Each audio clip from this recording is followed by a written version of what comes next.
Imagine you are the best player in the world. You have won over 120 professional titles. Your name is practically synonymous with the sport itself. And then, right in the middle of one of the biggest stretches of the competitive season, you decide to change something fundamental about your game. Not your strategy, not your partner, your serve. The one motion you have repeated tens of thousands of times over 9 years. That is exactly what Ben JOHNS just did at the SXY Newport Beach Open, and somehow, impossibly, it did not slow him down at all. He walked away with 2 more gold medals and left every other player on tour wondering the same thing. If Ben JOHNS can reinvent himself and still dominate, what chance does anyone else really have?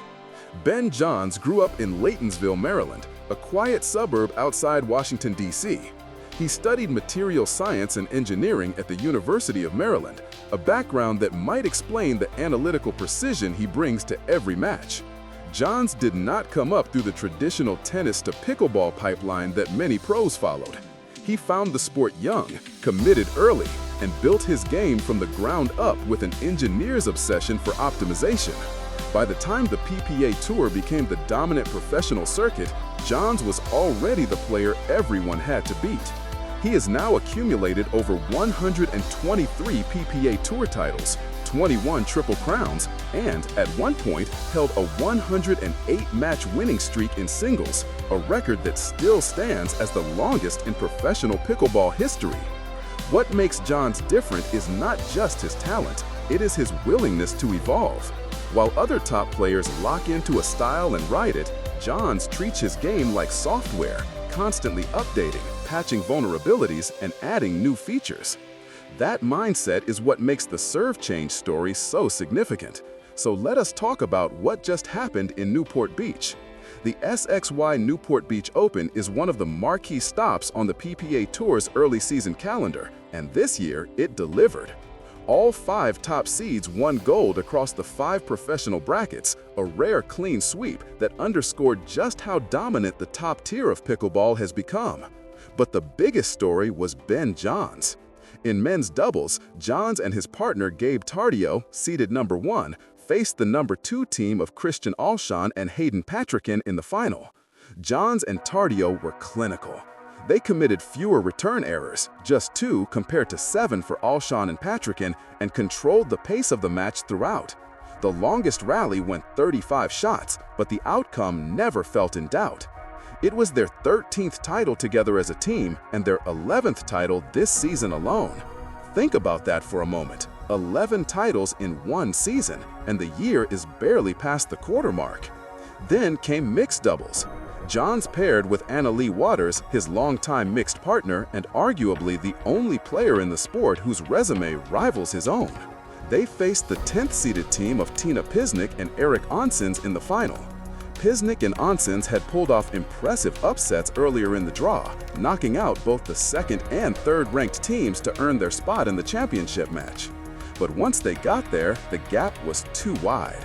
JOHNS and Waters won decisively, making fewer unforced errors on dinks, just 2 compared to 10 for their opponents, while the longest rally stretched to 42 shots. This was their 60th title together as a mixed doubles team, and their 11th this season. But here is the truly staggering number. JOHNS and Waters have never failed to win mixed doubles gold in consecutive tournaments. That streak now covers 66 tournaments, dating all the way back to January 2022 when they first teamed up at Desert Ridge. 66 consecutive tournaments without a loss. In any sport, at any level, that kind of consistency borders on fictional. So what is actually driving this level of dominance right now? Let us break it down. The first factor is partnership dynamics. In doubles pickleball, chemistry between partners is not just a nice-to-have, it is the foundation of everything. And JOHNS has 2 of the most locked-in partnerships on tour.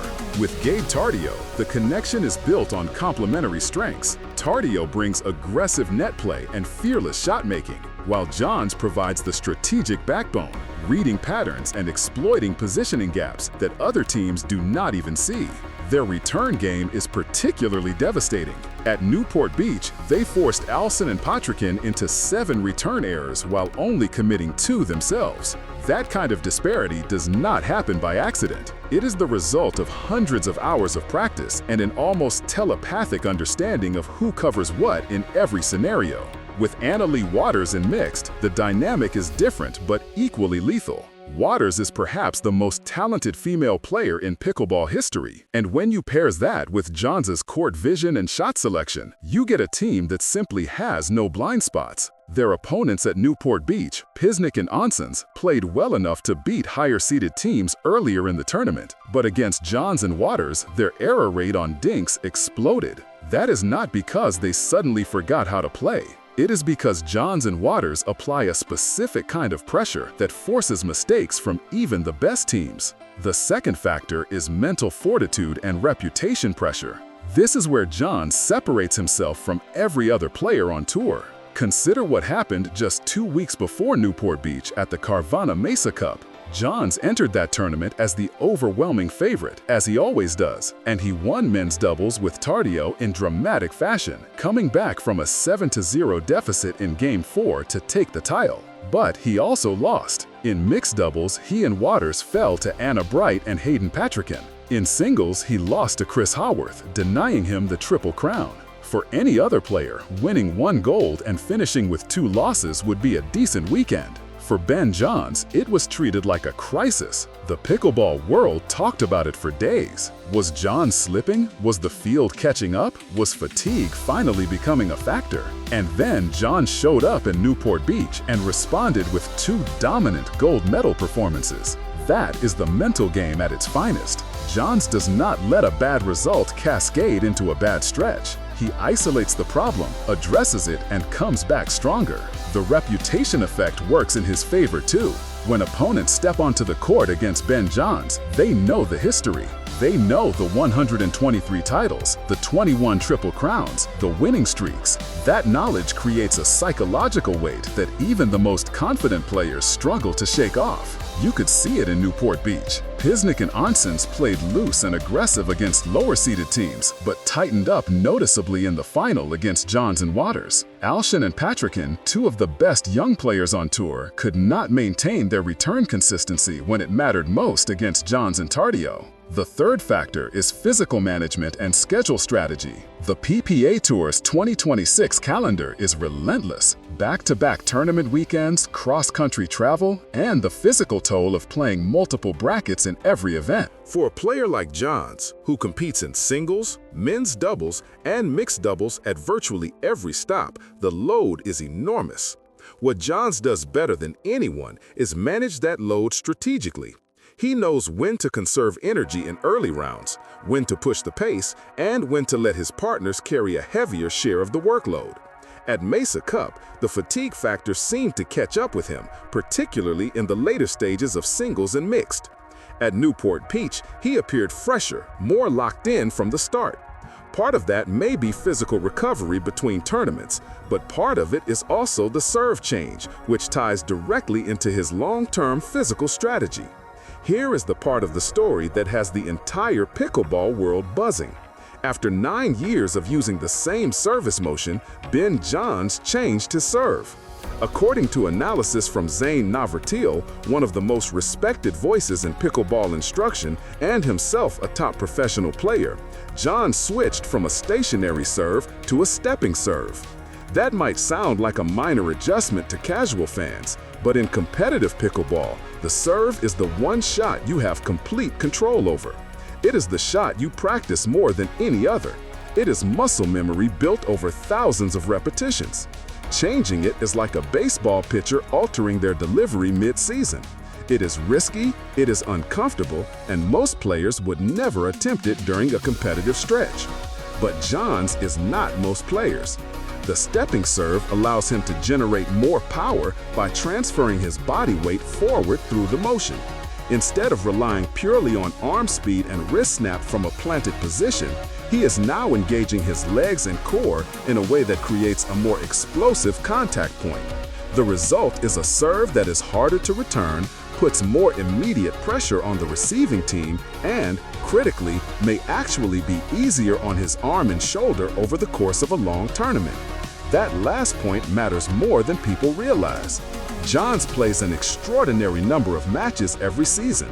Any mechanical change that reduces stress on his serving arm while maintaining or increasing effectiveness is a net positive for his longevity.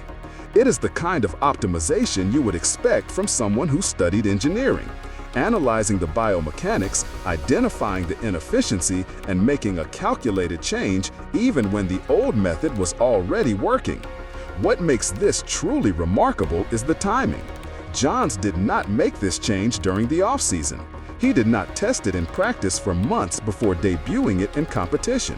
He rolled it out during one of the busiest stretches of the PPA Tour calendar, and he did not just maintain his level, he won 2 gold medals with it.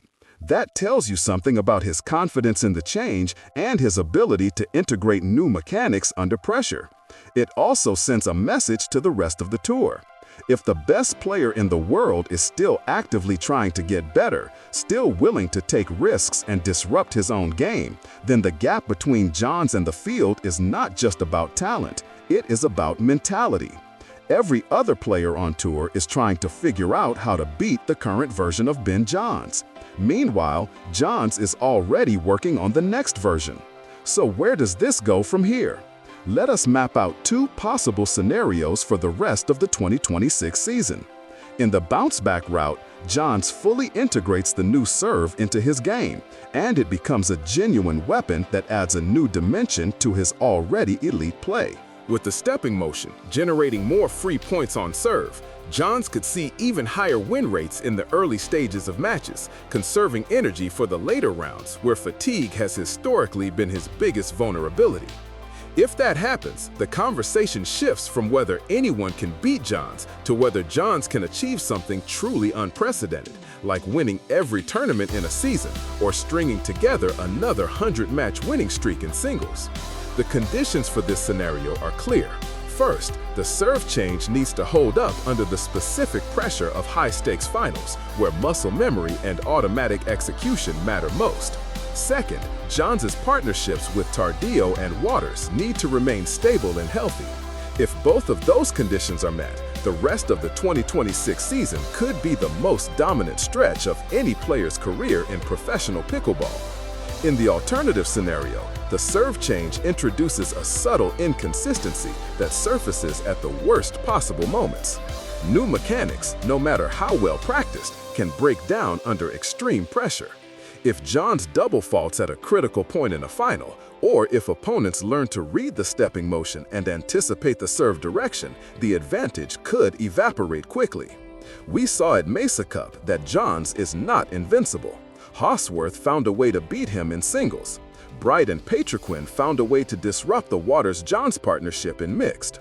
If those kinds of losses become more frequent rather than less, it could signal that the serve change was a solution looking for a problem.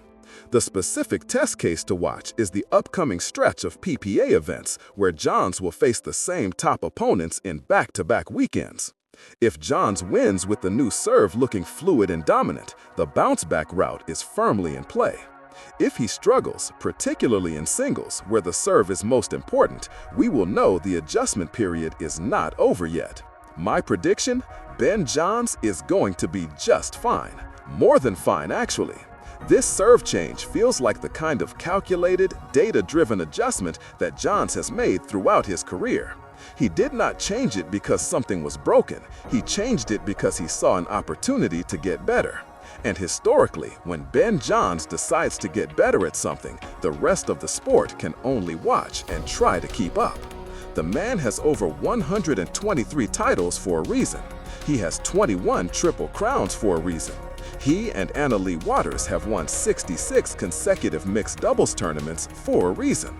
That reason is not luck, and it is not just talent. It is a relentless commitment to evolution, and this serve change is simply the latest chapter in that story. So here is my question for you. Do you think the serve change gives Ben JOHNS an even bigger edge going forward, or do you think it opens a window for someone else to finally catch up? Drop your answer in the comments. And if you are new here, make sure to subscribe because we break down every major moment on the PPA Tour right here, every single week. I will see you in the next one.